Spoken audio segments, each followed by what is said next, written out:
preach peace and also address some of the national issues in Nigeria.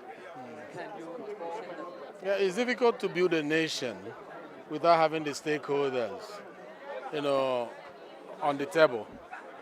And the stakeholders, if you are drawing the stakeholders engagement list, you cannot leave the church, the faith-based organization. And this administration recognizes that. And that is why we are placing relevance on what comes out of the church.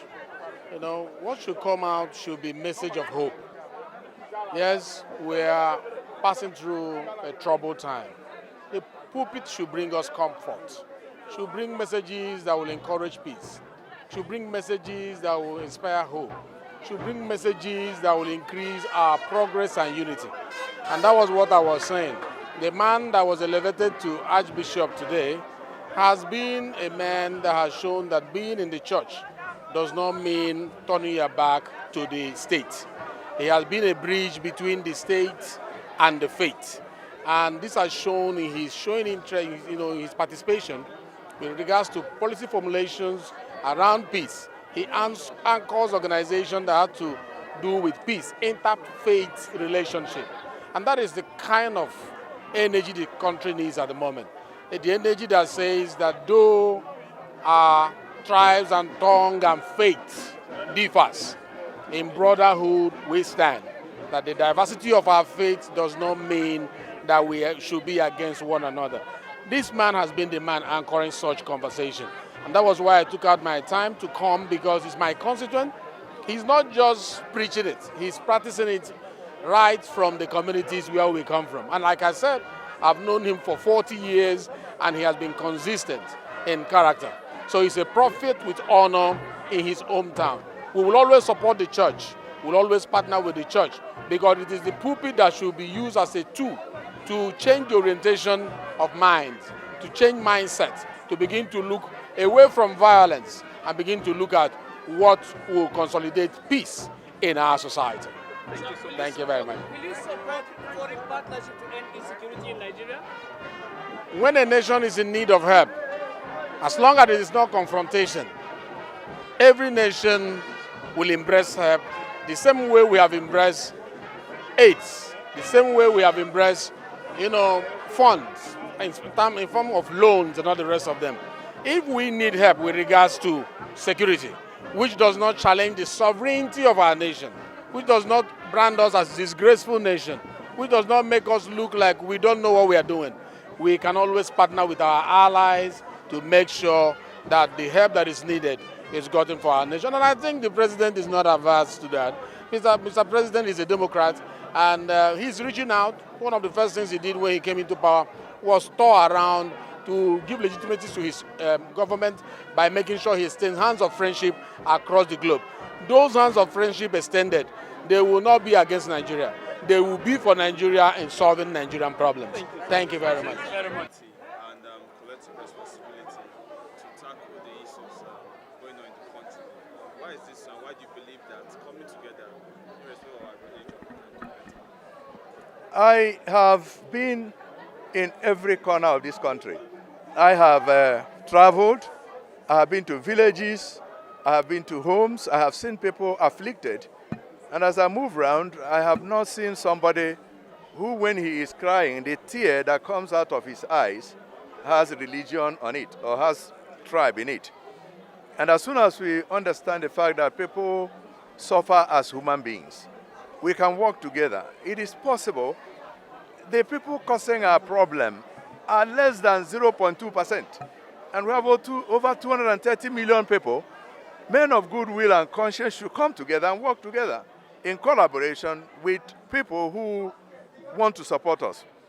I also believe that even in some communities where people are persecuted, they are convinced that they know who the enemies are and they need help. And all of us should rise together and provide that help. Sir, no doubt you said Nigerians no longer live in denial or pretense. Are you saying that Nigerians need to rise up to call for help? Definitely. We need help. If somebody thinks we not need help, that person is in denial.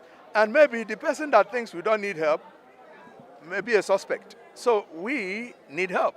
And wherever that help should come from, we should go for it. We borrow money. The money we borrow is not ours. We go out to seek help in other things. Why can't we seek help in security? We need it. Sir, during your speech, you quote that, "Let us rescue Nigeria." Can you please emphasize on that? Well, that's all I have been saying. If you rise and I rise, all of us rise, Nigeria will be great. Let us not demonize somebody next to you. Let us not demonize people of other faith. Let us treat what is happening to us, that we are in trouble, all of us. Christians, Muslims, even people who don't believe in God, we are in trouble. We have enemies around us.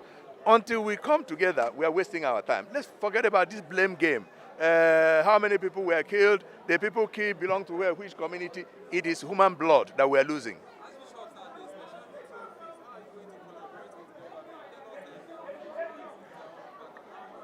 I will just do what I know how to do. Thank you. Was a member of the Rochas Foundation family and the first volunteer director general of the foundation, with over 30-something thousand orphans receiving free education. Onoha was instrumental to that. Archbishop Onoha was also instrumental when we championed the completion of the National Economical Center. That center wouldn't have been there, the National Church Center here, without the role Archbishop Onoha played. I want to commend you. But something particular happened here, for those of you who are in spirit and who came to church in spirit, was the moment the shofars, the pipers walked in here, the heaven was opened. May you permit me, I don't donate money in churches. First, Your Eminence, please give to those pipers 500,000 naira on my behalf for what they have done today. I saw heaven opened. And this reminds me of the great word of God when Jehoshaphat in Chronicles was in trouble and they needed help. What they did by the conviction of the Holy Spirit was to say, this day, the armies and the generals and the AK-47 and the bombers shall be behind. We shall appoint singers to lead the war front. Nigeria needs the singers, needs worshippers, needs praisers to lead this war. Our situation in this country has gotten almost what we call beyond mekwantancy in Igbo. Otherwise, it's getting beyond repairs. And it seems that every situation in our country has been iberberized by the act of Boko Haram. But I tell you something, there's good news for us. Let the worshippers be in front, and the war shall be our victory. I want to thank all of you, and I will also support you for the many support towards the giving of the... A disgraceful nation. Nigeria is our pride. Nigeria is our hope. And Nigeria will not disintegrate. Nigeria will remain one indivisible entity, because next week we go into Advent. And the one we celebrate at Advent is Emmanuel, God with us. God will be with Nigeria. It's true with the Israelites for 40 years in the wilderness, they came out. And by the grace of God, Nigeria will come out stronger. The coming Christmas will celebrate in peace and in joy, and it shall be well with Nigeria. Shalom, and God bless you. Thank you very much.